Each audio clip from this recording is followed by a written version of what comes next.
Masihkah sama dengan yang tentunya memenangkan game pertama yaitu dalam blocking damage, tapi bisa kita lihat ternyata 20 dan 40% timnya sama, bahkan masih dengan Fredrin. Makanya Profesor aku yang bilang pertama sebenarnya aku bicara pesan ke Parsha sih.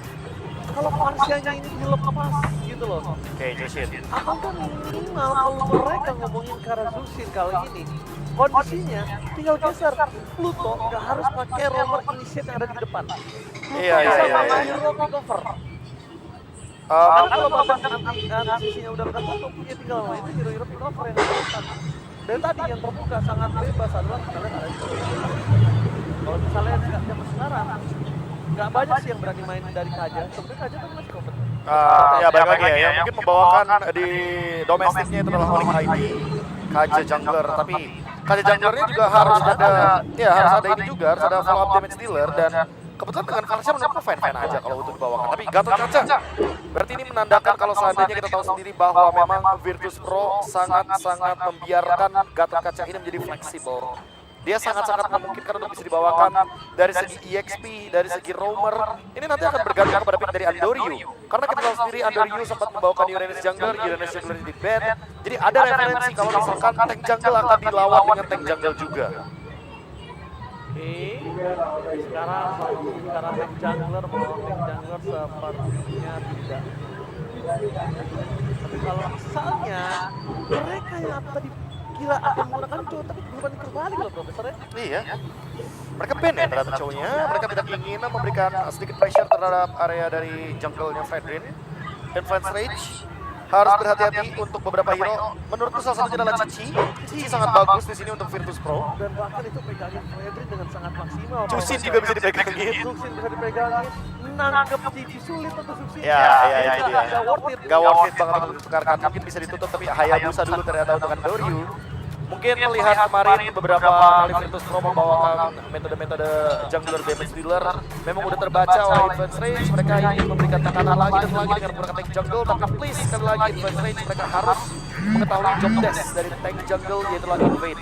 Jangan membiarkan jungler musuh farming terus-terusan. Franco Ben, aku suka kalau ngomongin Franco Ben di sini karena kombonya banyak, ada Fredrin, ada Jushin juga, jadi sangat memudahkan Franco untuk menangkap dengan air rattle.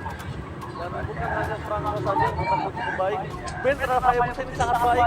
Karena jika Andoryu bisa munculkan hal tersebut dengan ada Jushin, ini akan sangat mengerikan Profesor Gatot. Iya. Dan kalau kita ngomongin soal pick yang nanti bisa dibawakan kembali ya untuk banning yang ada di Flash Rage. Balik lagi untuk sekarang kita mungkin akan mempertimbangkan area jungle, mungkin di Shunchin di ban agar nanti tidak akan ada typical hero yang tiba-tiba farming. Diam bisa mengetahui mana area musuh berada. Tapi ternyata ya keputusan yang cukup berat ya karena harus memilih antara Yushin atau Cici. Iya. Udah bagus soalnya. Yushin apa Cici? Lebih ke arah Cici itu way better. Way better. Kenapa aku bilang Cici way better? Kondisinya adalah kalau Cici-nya dilepas akan biar dan Gatot Kacanya akan sangat enak untuk melakukan following up. Dan ini ke arah jungle, fokus ke arah Isanchin. Terlalu banyak Profesor yang harus di-ban. Iya, terlalu banyak ya untuk area jungle-nya Andoryu. Benar-benar menunjukkan bahwa dia memiliki kapasitas 10 hero yang sebegitu banyaknya. Sehingga membingungkan juga untuk Advance Range apa yang harus mereka ban. Sehingga Haya bisa di-ban, Cici juga di-ban, tapi kebetulan mereka membuka Yushin-nya dan ada Lancelot di sini. Kita tahu dulu Fredrin selalu menang lawan Lancelot, tapi tidak dengan sekarang ya. Semenjak Fredrin kena nerf terus, Lancelot juga kena balancing. Ya mungkin kita bisa melihat 50-50 ya, setidaknya Puncture dan juga nanti dari Abrasive Clan yang saling beradu untuk mengambil objektif. Ya, kalau misalnya apa namanya tidak tahu ya, buat kalian semua dengan adanya Puncture sebentar ini buat pelebaran slot biasa kayak gue tuh bisa tiba-tiba jadi kayak gitu. Dan buat yang nanya, Bang, kenapa sih Honton itu dipanggilnya Johnson dipanggil Honton? Karena di Latam tahu gua J itu H. J itu H ya. Makanya kan ketawa mereka J. Iya, gitu ya. Buat kalian semua yang nggak tahu, ini Honton itu maksudnya Johnson itu di Latam dipanggilnya H. Dan buat yang bertanya, jelas. Yang bertanya, kapan Onyx main dan juga kapan tim Indonesia main, itu nanti di Betul. Wildcard, MWI, MSC, dan baru babak knockout stage. Iya, ya. Langsung aja kita menuju ke dalam game yang kedua Virtus Pro. Wow. Ternyata mereka langsung ditutup dengan Esmeralda, mereka tahu ada out damage. Tapi ngomongin ke arah Esmeralda, hero yang bisa berdansa dan bisa nge-zoning sosok dari Juksin. Wah, ini. wise choice banget untuk sosok coach yang dewasa. Wah, ini kalau boleh jujur ya, kalau melihat dari jawaban Esmeraldanya, ini jawaban yang sangat bijak sekali untuk menjawab apa-apa dan juga Angelanya. Agak riskan. Agak riskan, minim sisi, tapi bagus banget picknya. Karena emang Esmeralda ini dia bisa nge-zoning 2-3 pemain sekaligus. Ditambah lagi, 1-1. Kalau di early game, one-nya belum bisa menumbangkan Esmeralda. Tapi mungkin nanti kalau di beranjak late game, ini Esmeralda dia bakal kerepotan kalau lawan one-one. Kalau nggak pakai Winter ya. Kalau tidak Tapi pakai tentu kita mau menyaksikan apakah 2-0 tanpa balas untuk Virtus Pro dan Gagap Perkasa bertengger di wildcard ini atau bakal Influence Reds akan mengamuk ke dalam lane up down. Yap, kita lihat menuju ke lane down. Andori dengan Lancelot. Apakah ini akan menjadi sinyal positif bagi Virtus Pro? Mereka hanya membutuhkan satu kemenangan lagi untuk melaju ke babak playoff untuk wildcard. Mendekati tiket wildcard untuk menjadi tim ke-16 yang akan bertanding di pagelaran Messi IWC. Kalau kita lihat dari emblem yang cukup menarik lagi-lagi, Fury akan selalu membawakan Pull Yourself Together agar bisa spam dari Inspire-nya. Semakin sering dia melakukan assist atau kill, akan semakin singkat juga penggunaan dari Inspire. Alright, ngomongin ke arah Jonas, mungkin Fury agak lebih mengamuk ya Profesor. Dia salah satu player highlight kemarin. Kalau misalnya kalian ada yang lihat sosial media, dia adalah salah satu player highlight Profesor. Dan dia membuat Influence Red berada di posisi hari ini. Ya, di posisi yang dimana kita tahu sendiri. Usahaan, dia ada Fahri yang bersekuat. Pluto di depan sana lihat dan Unbreakable-nya langsung menutup jalan untuk melepaskan dari tim Influence Red dan bahkan Jungler Tank di early harus terkena fast block. Itu bukan hal yang baik Profesor dan bahkan informasi didapatkan. Where are you going, Fori? Nowhere to run, Fori. Gak ada jalan untuk pulang dan itu dia. Satu hit terakhir sengaja ditahan Andoryu membuat Fury seakan-akan seperti hidup segar mati tak mau. Wow, bahkan gak sempet lasit karena gerobak minionnya dan masih di screen out sama Batkot dan juga Bobar. Sengaja dia di zoning, Sengaja banget gerobak. gak dapet farming, plan-plan dimakan dan diplain lagi. Bakar motor. Atau dipasang dengan level 3 dengan sana. Bangsa di buru bolong. Ngerti apapun aja. Karena ngomongin karena turtle kali ini, sosok dari Jungler Tank yang bahkan memiliki menuju ke arah turtle yang pertama tidak ada dalam terkasihan. Masih formasi di belakang sana, untungnya masih ada Pakito, tapi Batkot tanpa adanya dirinya. Wow, ini benar-benar menjadi hari kebalikan. Hari kebalikan. Karena sering banget kita lihat Lancelot pasti bakal dirusuhin sama Fredrin, tapi kali ini kebalikannya Fredrin malah benar-benar diacak-acak area jungle-nya. Untuk benar-benar tidak mendapatkan farming yang sepadan. Andoryu dari awal dia bermain di area jungle milik Influence Rage. Padahal kita tahu sendiri kalau seandainya kita invade jungle di bawah menit yang kedua, kita akan menerima damage lebih banyak. Itu dia. Tapi Wow, loncong. Tak kira apa yang akan terjadi selanjutnya, apakah karena Pakito balik lagi dia langsung dikejar dari Angela sehingga sebuah gap yang terjadi jungle versus support yang nantinya kita tahu sendiri bahwa memang ini benar-benar tertutup karena Angela juga gak bakal bisa ngerusuk tapi Dia akan ke sana, Chan. Dia akan sampaikan. Dia cuma memiliki flick kepada Sodola, Batkot, 1 vs 2, dan bisa diberikan. Batkot strong, flick ke bawah, dikasih kepada Pakito. Karena dengan Pakito tidak ada jalan escape mechanism lagi selain flicker dia.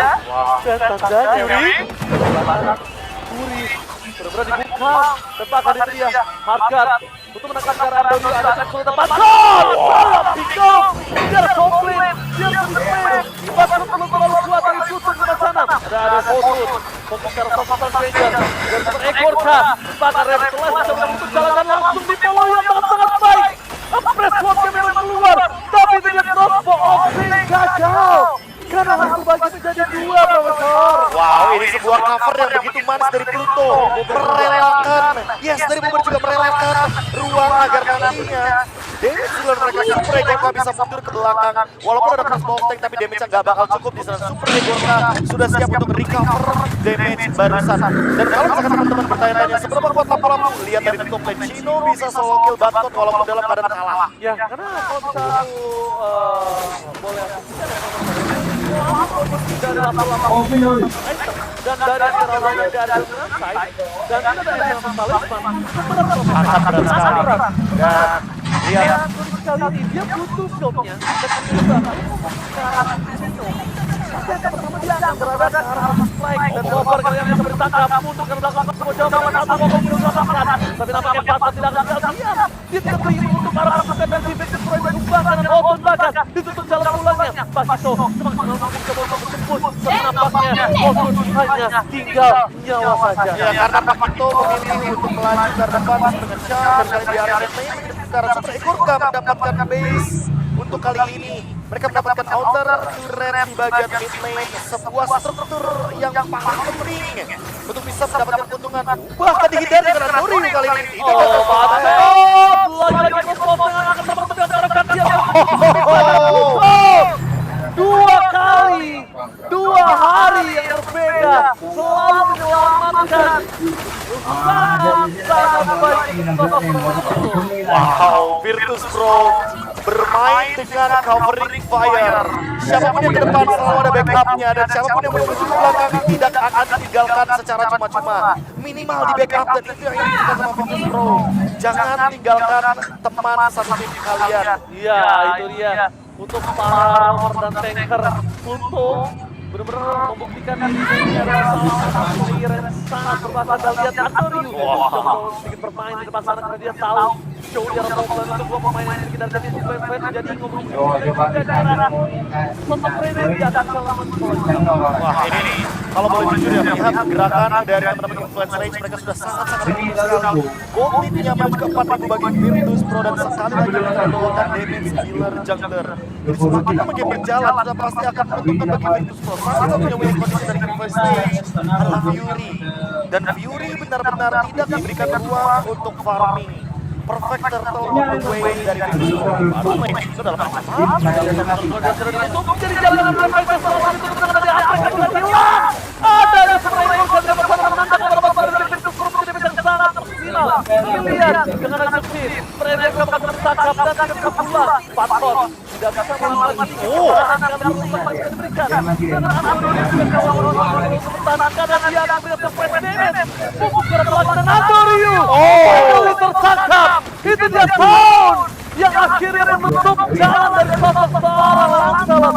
Seharusnya memang begitu. wow, sebuah hal yang sangat-sangat buruk dilakukan oleh Virtus Pro. Mereka satu demi satu masuk ke dalam perangkap dari Influence Rage. Langsung ada reaction yang begitu baik dari Influence Rage. Mereka bermain dari depan ke belakang. Fury sebagai damage dealer tidak merelakan satupun member dari Virtus Pro untuk pulang ke base mereka masing-masing. Dan kali ini mendapatkan keuntungan dari satu buah turtle yang hampir bisa didapatkan secara perfect oleh Virtus Pro. Di awal dari Neoji dan Batkot harus mulai sadar kalau misalkan Fury perlahan-lahan punya damage untuk bisa menembus pertahanan dari Esmeralda. Tapi kalau gue bisa sedikit ngomongin cara Batkot, dia udah mulai harus tahan Winter mungkin ada defense lainnya akan menjadi sebuah alternatif yang alternatif. Karena dia kan bukan sama jalan yang dipertahankan dari tim Virtus Pro. Udah pasti. Dan kalau misalnya Swap Lane terbuka untuk dia seorang, ini mendapatkan bahkan kalau Chan juga fokus ke Esmeralda, ini menjadi poin yang sangat baik. Wow, ini benar-benar keadaan yang cukup buruk bagi Virtus Pro. Mereka sudah unggul 4.000 gol tapi kali ini langsung disamakan kedudukannya. Otun dalam rangka menangkap Aslike kali ini harus mundur. Hanya dengan damage semata mau dibalikin sepertinya karena sudah ada hard guard dan disengage. Oke, langsung disengage saat jadi sebuah jawaban karena mereka udah mulai sadar terlalu kuat untuk influence rate diberikan ke-8. Otun udah mulai sulit terkembang dan mereka dengan Skypister Profesor Rabe. Dengan super ekor yang targetkan kalau sosok seorang Chan, ternyata itu adalah jawaban yang sangat manis. Oke, apakah Batkot akan mengganti targetnya? Udah bukan target ke arah Chino atau bahkan ke arah Fury, tapi target ke arah dari Chan. Karena dari tadi Chan benar-benar mengganggu di belakangnya. Super Egorka tidak memberikan ruang untuk bisa mendeliver damage dengan Rhapsody yang dia miliki. Sementara Fury ini benar-benar berlawanan. Dia sangat-sangat memungkinkan untuk bisa memberikan elite damage ketika Chan melakukan screening terhadap Samurai Gorka. Oke, tapi ngomongin ke arah Lord dan juga muncul Bapak Lord yang terhormat dengan 2 level tinggi dari pasukan tim Virtus Pro. Mereka masih memiliki kesempatan. Tapi satu hal yang mungkin mereka harus perhatikan adalah gimana cara mereka nge-get sosok Song Chino. Selama mereka nggak bisa nge-get Chino, selama mereka nggak bisa pegang Chino, ini akan menjadi masalah. Kenapa masalah? Ketika Chino masih track Virtus Pro, Chan-nya yang bebas Profesor ini. Ya. Chan benar-benar bebas banget, dia benar-benar bisa mentargetkan siapapun untuk bisa diangkat dengan lantern flare, efek knock up airborne. Dan ini yang mungkin akan terjadi sama Virtus Pro. Andoryu tidak boleh muncul terlebih dahulu. Dia nggak boleh, dia nggak boleh show satu, bahkan clear ini di arah pertandingan aja nggak boleh. Kalau posisi saat ini kita lihat yang bisa membantu sosok bad code untuk melakukan sedikit screening ya ini ya cuma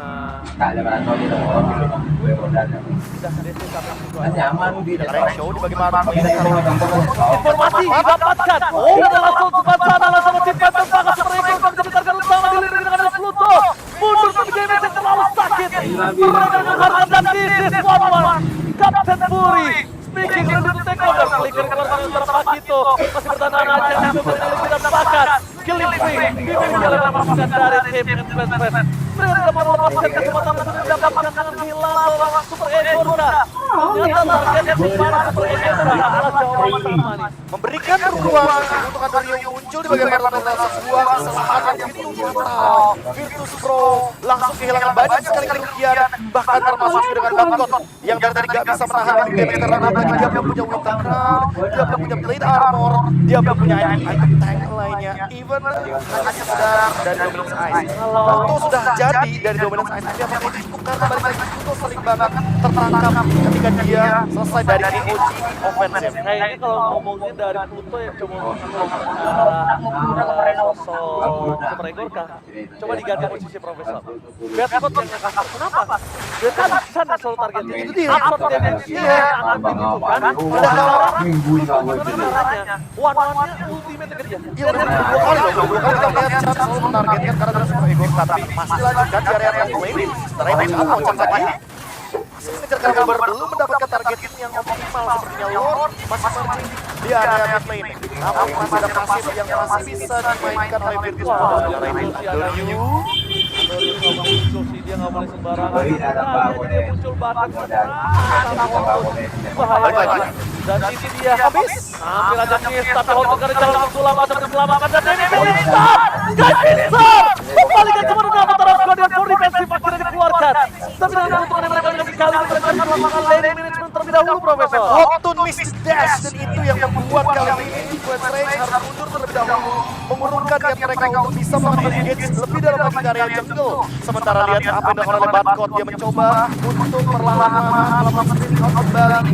Sudah ada expert flow, dia akan menuju ke arah dari Winter Crown. Dia butuh banget untuk menahan damage dari crossbow of tank karena sesaat lagi seperti yang sudah kita lihat Fury sudah mengamankan satu Fury Hammer yang menandakan bahwa dia akan mendapatkan Malefic Gun.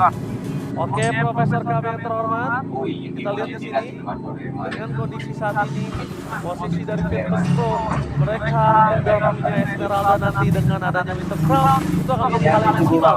Selama Esmeralda dan Holonga mau membuka untuk Fury, dia pastikan untuk selalu ada di samping dari Egorka. Yap, dan kali ini Badcott mencoba lagi mengendalikan gerakan Houghton agar Houghton tidak punya escape ability dan tidak bisa di backup oleh Influence Rage. Karena sekali aja Pakito dengan harganya masuk ke arah dari Fredrin, udah pasti Chan gak bakal bisa Gak bisa, karena instant kill. Damage pasti instan.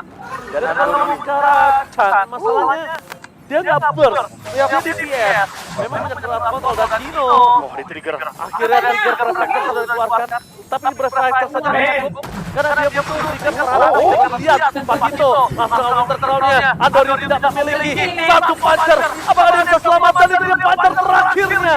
Berhasil selamatkan Chan, kembali lagi untuk memasuki sisi dari belakang. Tapi bakal ini berbeda. Andoryu masih kejar everybody. Betul-betul bertanda pada motor Guardian-nya terlambat. Gak ada jalan untuk melawan Andoryu. Tapi bersama dengan Batman bersama untuk dalangnya sangat Fury.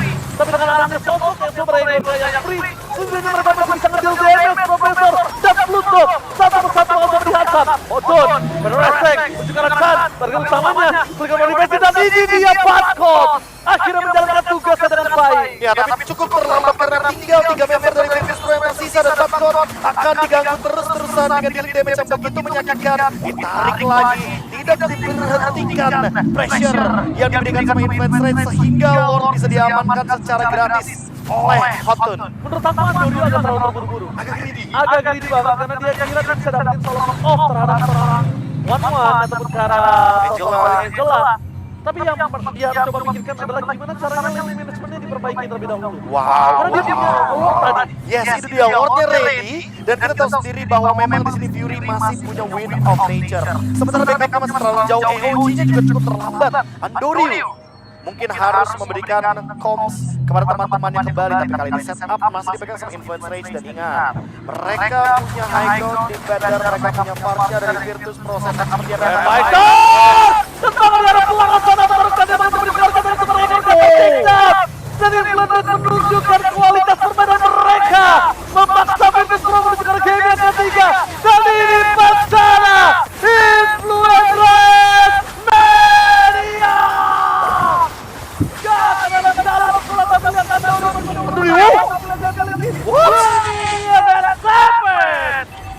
wow, sebuah team fight yang sangat-sangat panjang. Team fight yang tidak henti, membuat Chane yang dibantu dengan ada Pakito, dengan ada Angela. Mereka mampu untuk memperlambat team fight ini. Dan endgame untuk Influence Rage 1 sama dengan Miss